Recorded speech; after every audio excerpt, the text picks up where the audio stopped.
Hello, Virgo. Welcome to Dove and Serpent Tarot. My name is Paul. If Virgo is your sun, moon, or rising sign, this is your tarot card reading. Remember to hit the like button, leave a comment, consider subscribing to the channel, especially if this reading resonates with you. If there is anything you would like me to pray over or meditate upon or send positive energy toward, please let me know. Now, this is going to be a general reading, so try to be open and receptive to whatever may come through during our time together. I am merely the messenger. And I ask you to connect directly with each of these cards. Use your own intuition to take you beyond the details that I might provide. And remember, Virgo, that the most important part of any tarot reading is you. And look at that, Virgo. We've got the Hermit. That is your power card, so we got to bring in our little bell here. This is the essential Virgo energy, okay? The Hermit is the card that rules the sign of Virgo, okay? Very important card for you. And it's very special when we get your superpower card, especially as the first card of the reading, right? Very, very special. I think that lately you've been kind of protecting your light a little bit. I think you've been out in the world doing, you've been on this kind of difficult journey, this difficult quest. And you've kind of been cloaking yourself, right? You're the hermit that's like out in the world, still engaged with all these things. It's like, you think of like an old hermit lives in a cave, right? Comes down from the mountain every once in a while to go shopping and has to go through the city and all this stuff and like run the errands, but it just kind of has the cloak over them, and it's just kind of got the hood down a little bit, and just trying to be anonymous, trying to get through the chores to get back to the cave up in the mountain, the hermitage. I kind of feel like this is your energy right now, that we are maybe engaged in a lot of things in life that are obligations, responsibilities, commitments, chores, errands, duties, right? But they're not necessarily an expression of yourself. It's not exactly like how you want to spend all of in an ideal world, right? How you would be spending every moment of your life. So I do feel like you're somebody that kind of typically likes to stay home. You like to kind of just be with your pets, your plants, your people. You like to be in your kind of area where you can take off the cloak, where you can be yourself. Because underneath the cloak of the hermit is like the fool, right? Or the magician even, or the sun itself. Yeah.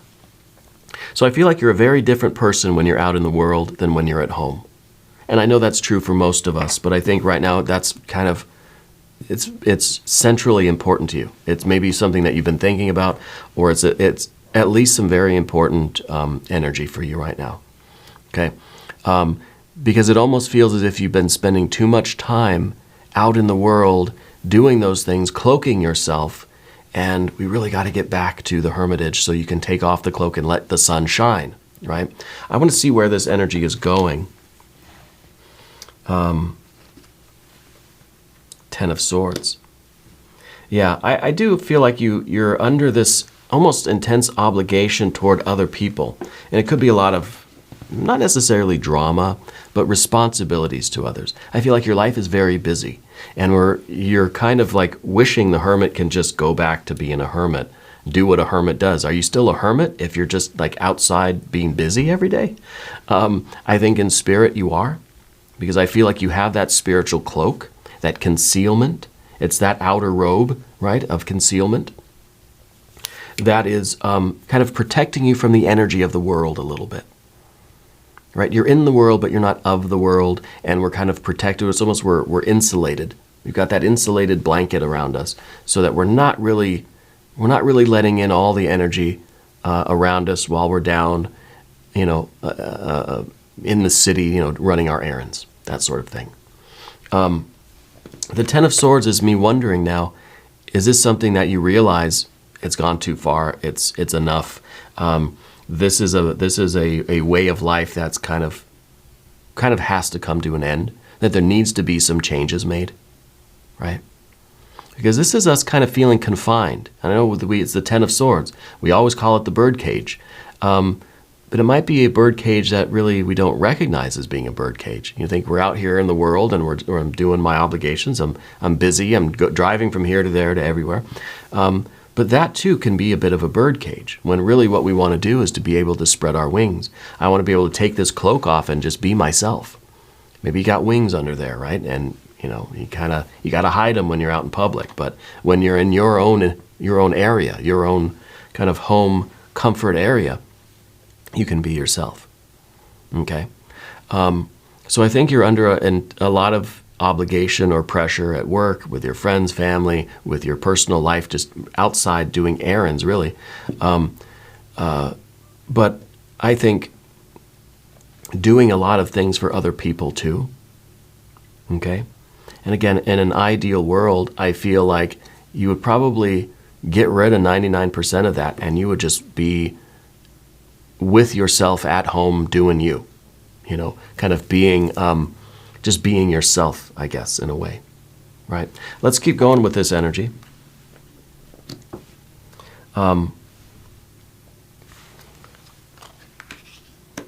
The Hierophant.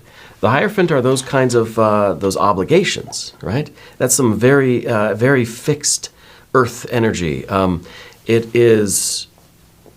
It's very much like we've just kind of been, we've been assigned this particular living situation or this particular life or these kinds of responsibilities, and we don't know how we really got here. We don't know how we can analyze that, and you can think back to all your choices, and maybe we'll get a Queen of Pentacles or something to see how we got here, but we're here. And I don't know if you just overcommitted yourself to things, or if there's this just somehow, it's kind of a gradual thing,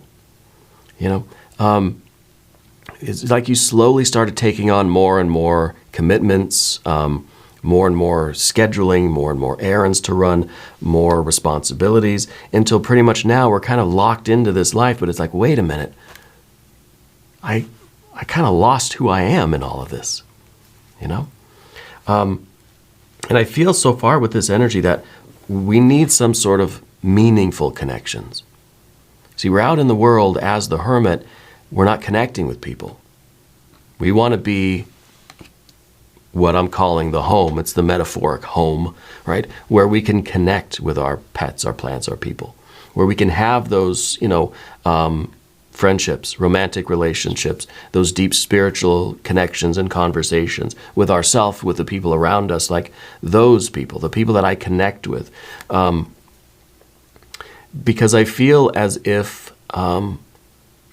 there's not really, either there's not a will to do that, like let's say with strangers, right? I kind of feel like we're not really interested in making new friends. We're not really interested in going out and making connections with people that we encounter in our daily life. It's kind of like, I know who I am, I've got my people, I've got my, my core kind of life. But it's almost like we've wandered very far away from that. And it's kind of like we're a stranger in a strange land. And we don't know, perhaps, how to make connections with people. The Hierophant very much is kind of saying, when you get older, it's very hard to make new friends, right? And hey, I'm getting older. I can relate to that. It's kind of like we get, by the time you get to a certain age, it's almost like life solidifies. Those are your friends, those are your family, those are your pets, those are your enjoyments, those are your relationships. That's it. Right? There's a point where we just kind of grow up and we say, okay, I'm an adult now. And that's where it stops, right? So I think we might have to get out of this thinking altogether. Seven of Pentacles, yeah. Seven of Pentacles in the past position. I think this is kind of, this is sort of the attention that we put on things that don't really bear fruit for us personally, right? Again, it kind of suggests the obligations. that we're tending to a garden that is either not our garden, or we know there's no fruit here. We know nothing's really growing, right? We're just kind of, we're tending to a garden of weeds or something, yeah? And so it feels like there's just not that joy and that beauty and that connection in what we're doing. So this is kind of a card that is saying maybe we have followed the wrong path. Maybe we've strayed too far away from our kind of core, central, home base type of area energetically or maybe physically, that we don't recognize these things. And I don't know if these things are edible, right? This is like you come across some mushrooms in the forest and you dare not eat those mushrooms. We don't do that. Even if they look like they're okay, don't do it. Don't eat them. Unless you're an expert, don't eat them, right? I mean, that's kind of a good, hard rule for life. Don't eat mushrooms you find out in the wild or on your lawn or anywhere, unless you know what you're doing or you buy them at the store, right? I think that's just good life advice. Anyway, I don't know. But it's kind of as if we don't recognize where we are. And so it's hard to really make connections. It's hard to feel like, and maybe we do, we feel like we don't really belong where we are right now. Whether this is at work, maybe this is with a larger group of friends or family, or this is just generally out in the world. It's like we'd rather be hermit mode, because I know what's in hermit mode. Those core fixed things that I like. I like what I like, and that's what I like, okay? Eight of Swords. Seven of Pentacles to an Eight of Swords. When things don't really have the kind of enjoyment that we want, or they don't have the kind of satisfaction, or they don't seem like they really are for us, and they're not giving us that kind of deeper experience of joy, we kind of start to give up. Eight of Swords, we start to ask, why am I doing any of this? We start to really overanalyze what we're doing and the way we're living our life. And it's kind of like we have all of this activity, we're doing all of these different things, but how many of these things are we really enjoying? It might be in our rational mind, I say, I'm enjoying them. This is fun, right? But is there that actual experience there? Or are we kind of going through these activities as routine, as obligation, as duty? Okay? And I don't just mean running errands. We all got to go grocery shopping at some point in our lives, right? There could be joy in that, right? Even if we really don't like going out to the store, we don't like being around, people we don't know, we don't like leaving our house, and this is just a theoretical. We can find ways to enjoy those activities, okay? Maybe this is all taking place within you. Maybe you are just inside your house, right? It's not literally going to the grocery store. But in all of the moments of our day and all of the things that we're engaged in our day, whether it's work stuff, school stuff, home stuff, whatever, in all of those things that we're engaged with, are we doing them out of obligation, out of routine, out of necessity, out of duty? That's one question. The other question is, are we enjoying any of those things? Are you doing anything that makes you happy right now? Okay? Because the Eight of Swords is kind of telling me that, when we're looking at the Seven of Pentacles, we're thinking, oh, yum, yeah, I like those. Yeah, that tastes good. This is not, it's almost like the Spirit saying, I know it doesn't taste good. I know that's a lie, right? There's no possible way that you can smile and say, oh, that's delicious, because I made these. These are disgusting. They're meant to be, everything finds them disgusting, right? And so, we're starting to wonder. We're starting to look at that Ten of Swords and thinking, maybe I need to make some changes, okay? Maybe this is about alignment. There's the Death card. Maybe this is about a transformation. Maybe this is about a real change coming, right? We think of the Hierophant as that fixed life. This is the life I want. This is what I wish I had. And the Hierophant also applies to the life you're leading now. And it kind of feels as if I'm just stuck here. This is somehow, I built up all these obligations around me. I built up all the bars of this cage, and I'm stuck. Hierophant energy. I'm fixed in this. The Death card is saying nothing is fixed. Everything is subject to evolution, subject to change. Death card, overrules the Hierophant. Death card overrules literally every other card in the tarot. Okay? Because this, especially if you look at Eastern philosophy, the I Ching, the Tao Te Ching, change is the only constant thing, right? Change is the only master, the only God, right? In a way. Now, don't take offense. It's the thing that rules. It's the fundamental force of the universe is change, becoming, evolution, transformation, right? It's an ongoing process of decay and resurrection, right? Of death and life. And I think that's kind of what we're looking at. That's the way forward here, is to allow the process of change, to kind of to be open to the idea that I can change this situation that I'm in. You know, how do we do that? Well, we're going to look at the path of the serpent for one thing to see how we do that. But I think we do that by aligning ourselves with the process of change itself. If we ally ourselves with death, with change, with the process of the fundamental force of the universe, then maybe it'll allow us to have a little bit of say, we can nudge the river a little bit, right? So let's select the mystery card, bonus card, confirmation card. This is the factor infinite and unknown. And this is just going to go over here. We're going to put Kevin, aka Mr. Bates, right on top. We're not going to look at that card until the very end, but it will tie everything together and it will give us the confirmation that we need. If you have a prediction for that card, drop it in the comments. If you haven't subscribed yet, please do. It's totally free. It helps out the channel, and I appreciate that. Let's get this channel up to 300K. All right, we can do it. I think it'd be amazing. It humbles me to think that there's so many of you out there that tune into my channel and listen to me, yammer on for upwards of an hour lately. So I really do appreciate all of you, and I feel like this is the best community on YouTube. I feel like everybody here is very supportive, not only of me and of the channel, but of each other, right? And I love that, and I encourage that. And it makes me a little bit emotional, so we'll move on. But thank you. Anyway, general energy, path of the serpent, 7 of swords. There is a kind of resistance to change, right?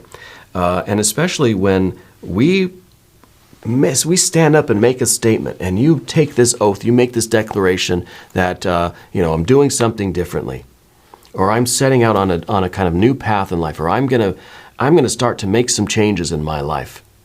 As soon as you do that, all of the evil forces of the world are going to conspire to stop you, right? And that's the 7 of swords. Okay, we've got this decision. We've got that ace of swords right up the middle, okay?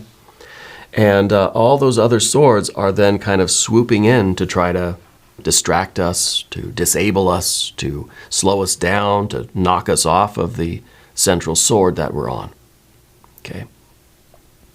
And I think that you have to be ready for that. There will be opposition from your own mind, right? Because sometimes we get so fixed in these habits and these routines and this way of life that even though it's not that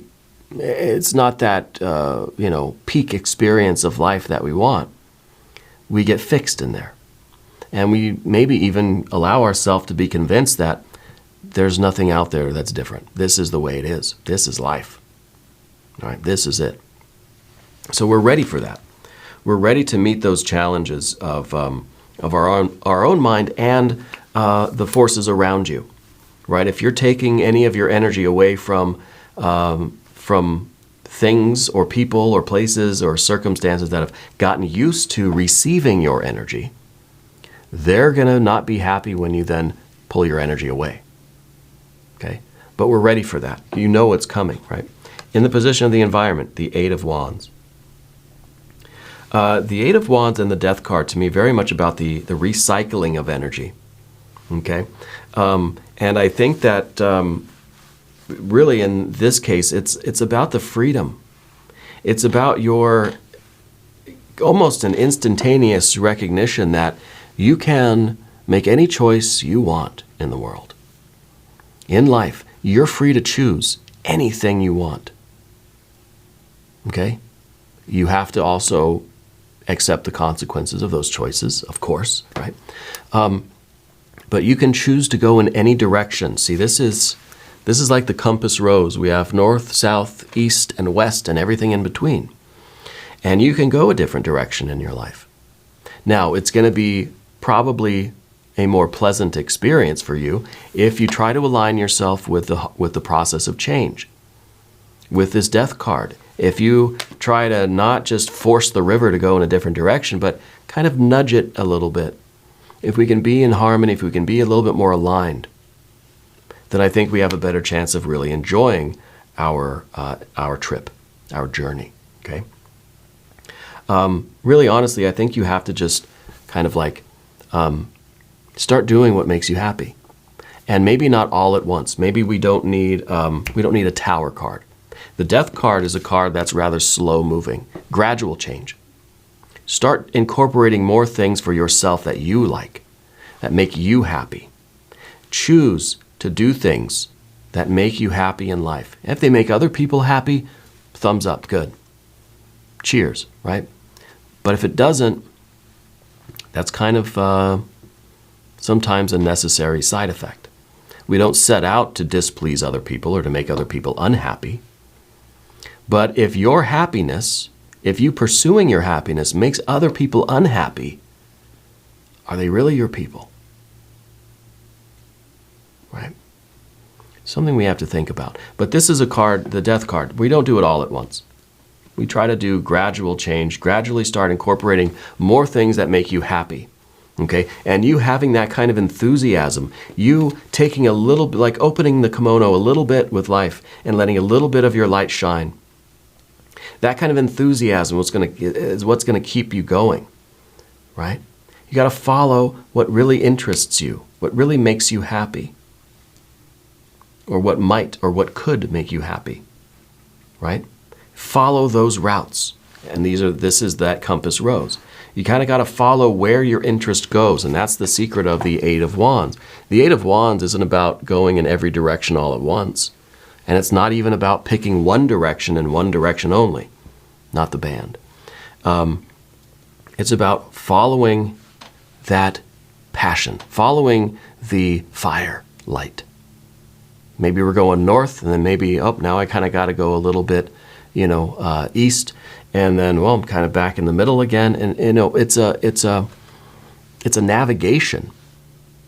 Right? You wouldn't have to get a pilot's license if it was just as easy as saying you put your the compass, the bearing, the heading, I guess, into the system, and that's it.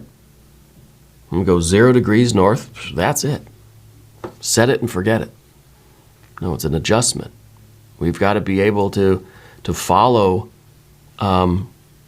Follow the spiritual energy, follow your interests, follow your passion, follow your love, follow the spiritual light, the guidance. Follow the light underneath that hermit's cloak. See, the hermit is always holding a lamp. And if you see a figure in the tarot that's not holding a lamp, it's not the hermit. It's just a person out there, right? Because this is what the hermit is ideally being guided by, that inner light. And that inner light is going to take you in many different directions. But we're kind of following what makes us happy. We're snaking a little route through life. Okay? We're following the river, we're nudging it a little bit. Okay? It's not like we have to go absolutely straight and then the river is going to go all over the place. No, we're going to follow. We're going to go with that flow of that water energy. Now, I'd like to see some water cards here somewhere.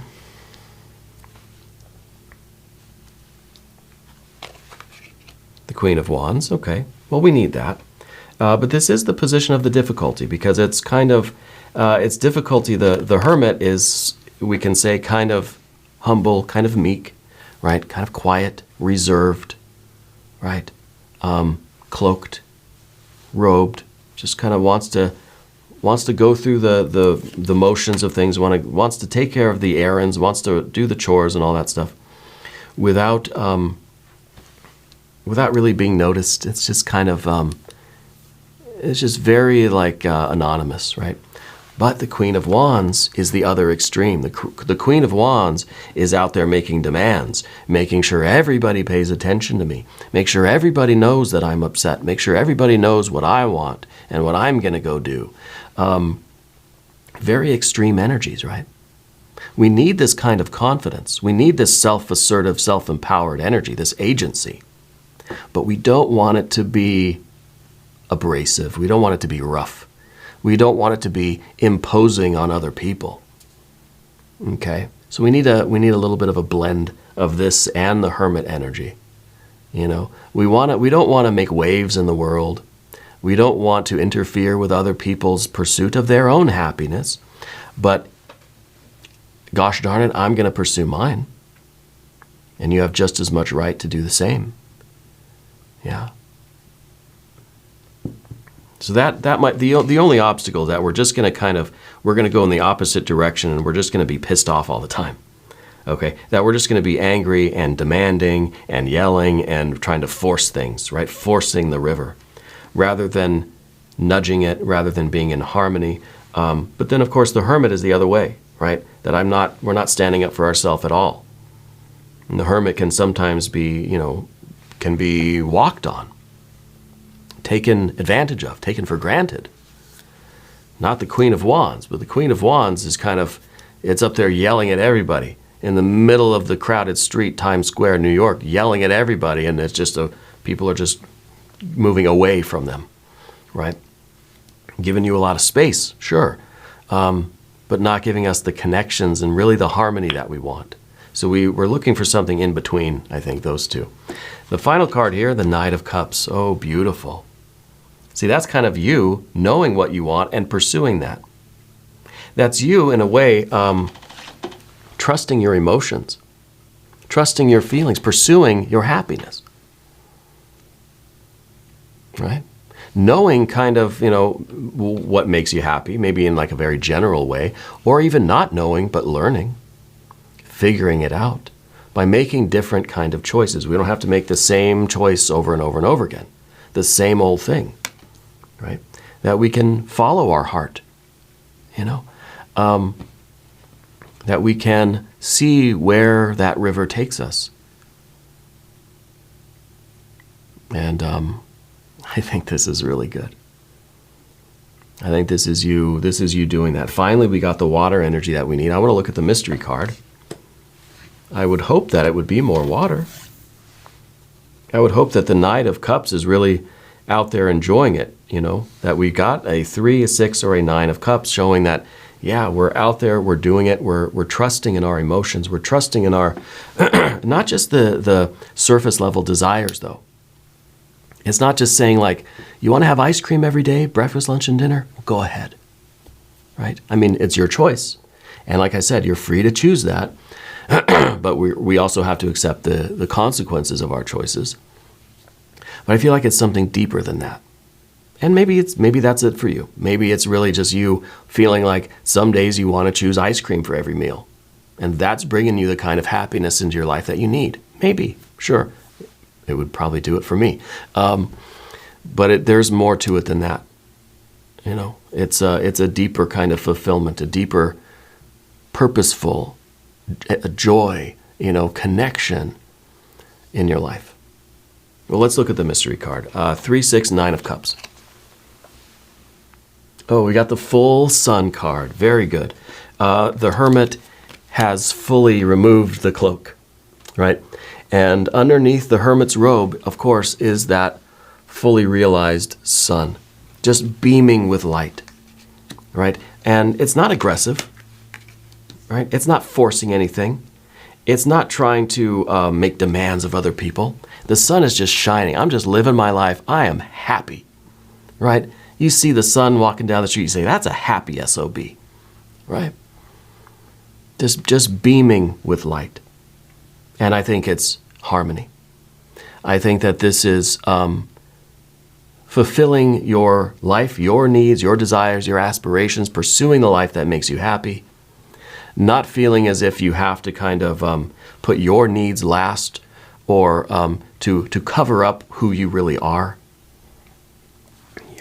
you're letting yourself out, right? This, to me, is the blessing. This really is good. And I think this change is coming. And this is really just like at the end of the day when the sun is setting, and you're just thinking, man, this is a great life, right? We all want to have that experience. I want to see the sun rise and think, it's going to be a great day. And then when the sun goes down, I want to be watching it, and I want to say, that was a great day. Yeah. And even in those yearly cycles, right? When your birthday's coming up pretty soon, and you want to say, this is going to be a great year. And then now, around this time, you want to be able to say, this was a great year. I'm looking forward to the next one. Okay? Gosh, this is good. This makes me feel really, really good. We're going to do an extended reading, though. If you want to stick around, there's a link up top. There's one down below. New readings for Virgo, Tuesday and Saturday, 6 a.m. Chicago time. If you haven't subscribed yet, please do. It's totally free. It doesn't cost anything. Leave a comment. Let me know where in the world you're watching from. Especially if you're a first-time viewer, welcome. Go ahead and shout out where you're from or just say hi if you want. I want you to know that you're the most important part of Dove and Serpent Tarot. I thank you and I love you, and we're all in this together.